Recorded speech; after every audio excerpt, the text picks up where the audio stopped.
حضرت عثمان رضی اللہ تعالیٰ عنہ جب کسی قبرستان پر ٹھہرتے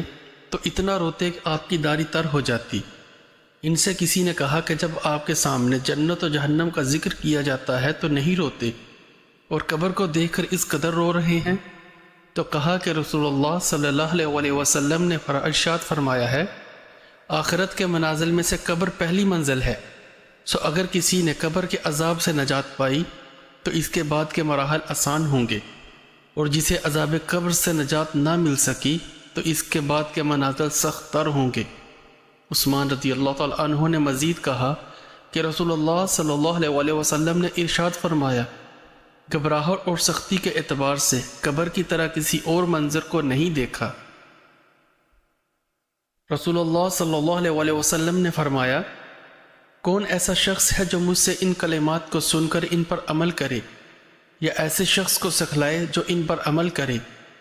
ابو ہریرہ رضی اللہ تعالیٰ عنہ کہتے ہیں، میں نے کہا اللہ کے رسول، میں ایسا کروں گا۔ تو رسول اللہ صلی اللہ علیہ وسلم نے ان 5 باتوں کو گن کر بتلایا۔ تم اللہ تعالیٰ کی حرام کردہ چیزوں سے بچو، سب لوگوں سے زیادہ عابد ہو جاؤ گے، اور اللہ تعالیٰ کی تقسیم شدہ رزق پر راضی رہو، سب لوگوں سے زیادہ بے نیاز رہو گے، اور اپنے پڑوسی کے ساتھ احسان کرو،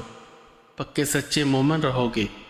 اور دوسروں کے لیے وہی پسند کرو جو اپنے لیے پسند کرتے ہو، سچے مسلمان ہو جاؤ گے، اور زیادہ نہ ہنسو، اس لیے کہ زیادہ ہنسنا دل کو مردہ کر دیتا ہے۔